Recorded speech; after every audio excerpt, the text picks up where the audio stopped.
सबको जय मसीह की। खुदा सबको बड़ी आशीष और बरकत दे। जैसे कि पिछली वीडियो में मैंने आपको बताया था कि जो लोग पढ़ नहीं सकते, जिनके पास समय नहीं है बाइबल पढ़ने का, उनके लिए मैं बाइबल रिकॉर्ड कर रही हूँ।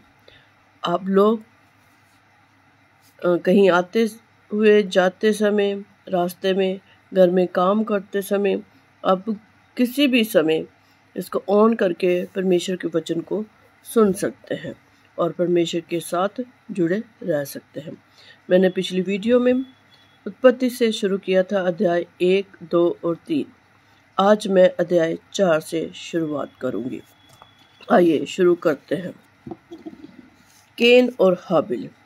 जब आदम अपनी पत्नी हवा के पास गया, तब उसने गर्भवती होकर केन को जन्म दिया और कहा, मैंने यहोवा की सहायता से एक पुरुष पाया है।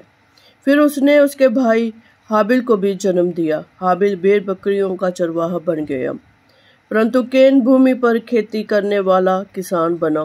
कुछ दिनों के पश्चात केन यहोवा के पास भूमि की उपज में से कुछ भेंट ले आया, और हाबिल भी अपनी भेड़ बकरियों के कई एक पहलौठे बच्चे भेंट चढ़ाने ले आया और उसकी चर्बी भेंट चढ़ाई।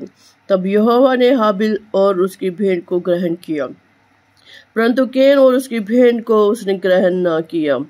तब केन अति क्रोधित हुआ और उसके मुंह पर उदासी छा गई। तब यहोवा ने केन से कहा, तू क्यों क्रोधित हुआ और तेरे मुंह पर उदासी क्यों छा गई है? यदि तू भला करे तो क्या तेरी भेंट ग्रहण न की जाएगी?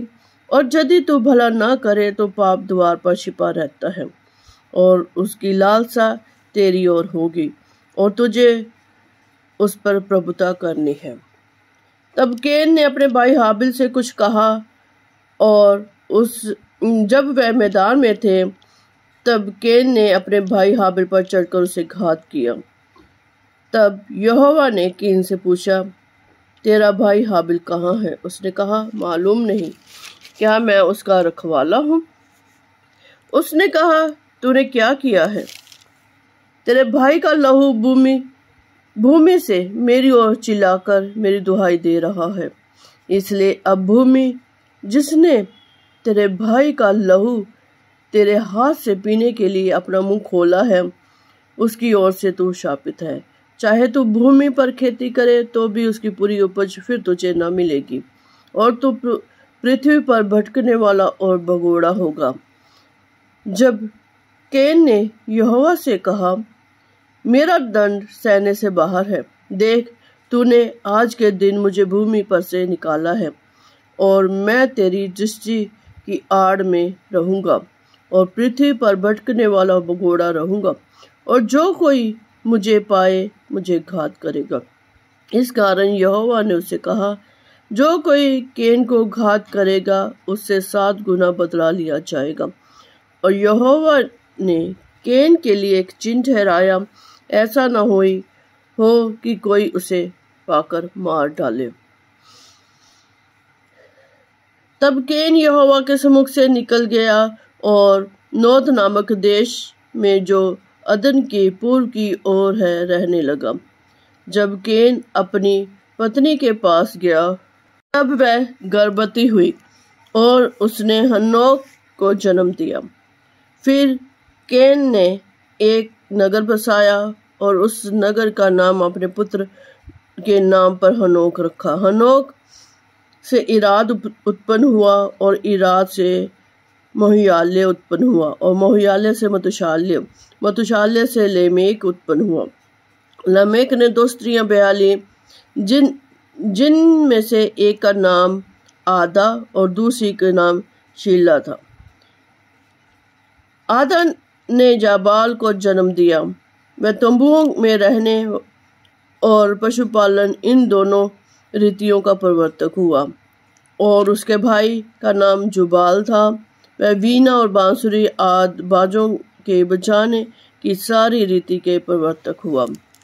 और शीला ने तुबल केन नामक एक पुत्र को जन्म दिया। वह पीतल और लोहे के सब धार वाले हथियारों का गढ़ने वाला हुआ। तुबल केन की बहन नामा थी और लमेक ने अपनी पत्नियों से कहा, हे आदा, हे शीला, मेरी सुनो। हे लिमेक की पत्नियों, मेरी बात पर कान लगाओ। मैंने एक पुरुष को जो मुझे चोट लगाता था, अर्थात एक जवान को जो मुझे घायल करता था, घात किया है। जब केन का बदला 7 गुना लिया जाएगा तो लमेक का 77 गुना लिया जाएगा। आदम अपनी पत्नी के पास फिर गया और उसने एक पुत्र को जन्म दिया।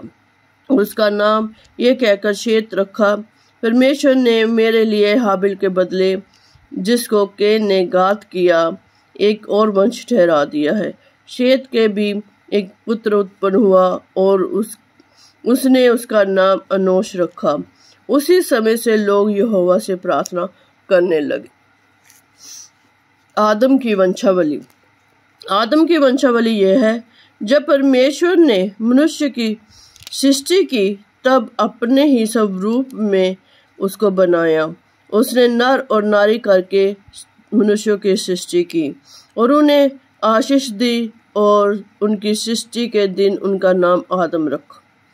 जब आदम 130 वर्ष का हुआ तब उसके द्वारा उसकी समानता में उसी के स्वरूप के अनुसार एक पुत्र उत्पन्न हुआ। उसने उसका नाम शेत रखा। शेत के जन्म के पश्चात आदम 800 वर्ष जीवित रहा और उसके और भी बेटे बेटियां उत्पन्न हुई। इस प्रकार आदम की कुल आयु 930 वर्ष की हुई। तत्पश्चात वह मर गया। जब शेत 105 वर्ष का हुआ तब उससे अनोश का जन्म हुआ। अनोश के जन्म के पश्चात शेत 807 वर्ष जीवित रहा और उसके और भी बेटे बेटियां उत्पन्न हुई। इस प्रकार शेत की कुल आयु 912 वर्ष की हुई। तत्पश्चात वह मर गया।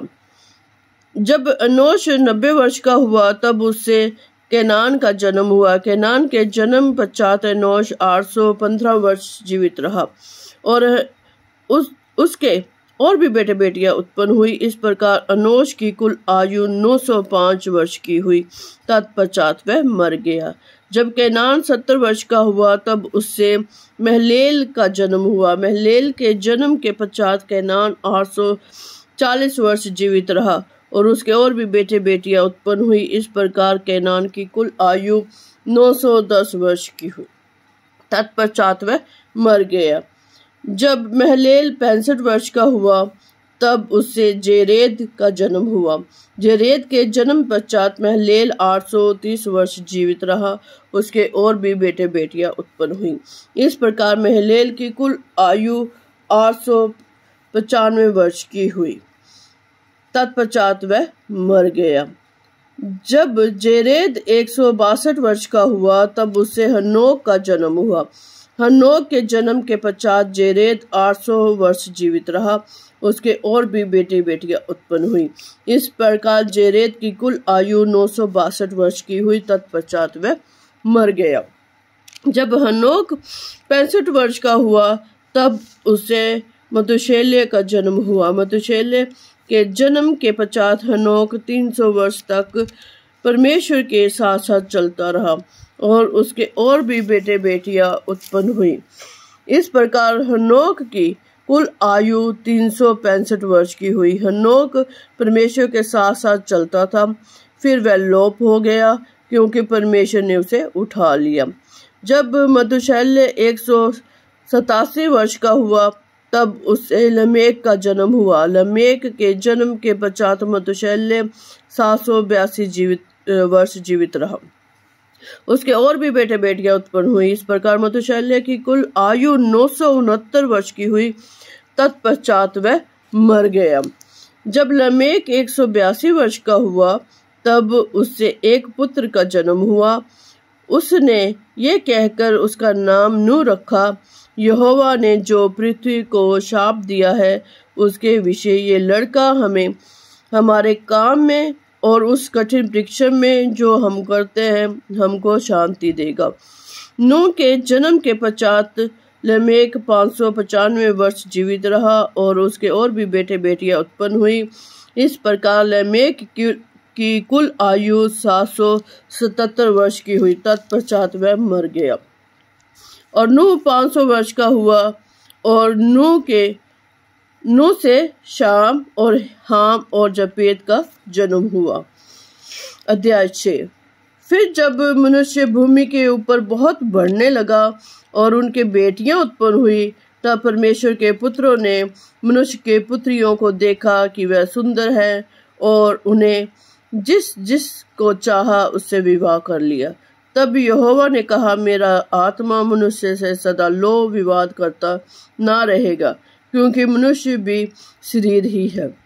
उसकी आयु 120 वर्ष की होगी। उन दिनों में पृथ्वी पर दानव रहते थे। और इसके पश्चात जब परमेश्वर के पुत्र मनुष्य की पुत्रियों के पास गए, तब उनके द्वारा जो पुत्र उत्पन्न हुए वह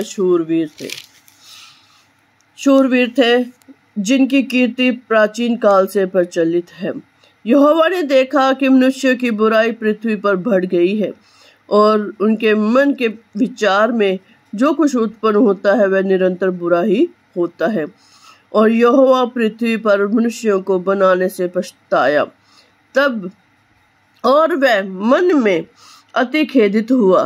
तब यहोवा ने कहा, मैं मनुष्य को जिसकी मैंने सृष्टि की है पृथ्वी के ऊपर से मिटा दूंगा। क्या मनुष्य, क्या पशु, क्या रेंगने वाले जंतु, क्या आकाश के पक्षी, सबको मिटा दूंगा, क्योंकि मैं उनके बनाने से पछताता हूँ। परंतु यहोवा के अनुग्रह की दृष्टि नूह पर बनी रही। नूह की वंशावली यह है, नूह धर्मी पुरुष और अपने समय के लोगों में खरा था और नूह परमेश्वर ही के साथ साथ चलता रहा। और नूह ने शेम और हाम और जपेत नामक 3 पुत्रों को उत्पन्न किया।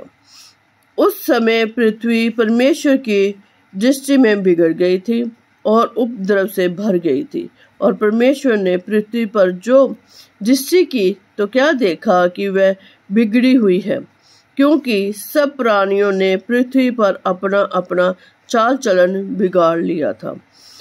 तब परमेश्वर ने नूह से कहा, सब प्राणियों के अंत करने का प्रश्न मेरे सामने आ गया है, क्योंकि उनके कारण पृथ्वी उपद्रव से भर गई है। इसलिए मैं उनको पृथ्वी समेत नष्ट कर डालूंगा। इसलिए तू गोपेर वृक्ष की लकड़ी का एक जहाज बना ले, उसमें कोठरियां बनाना और भीतर बाहर उस पर राल लगाना। इस ढंग से तू उसको बनाना, जहाज की लंबाई 300 हाथ और चौड़ाई 50 हाथ और ऊंचाई 30 हाथ की हो।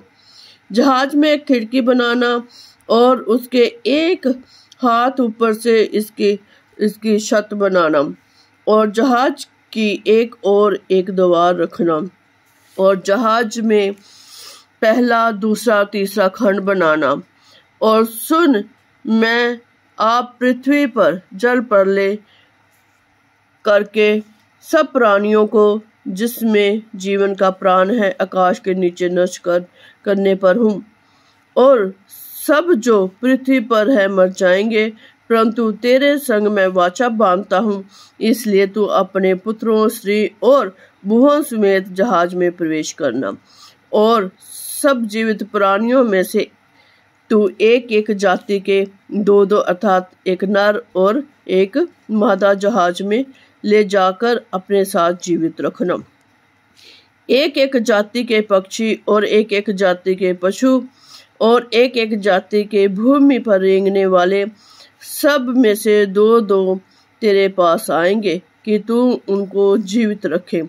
और भांति भांति का भोजन पदार्थ जो खाया जाता है उनको तू लेकर अपने पास इकट्ठा कर रखना, जो तेरे और उनके भोजन के लिए होगा।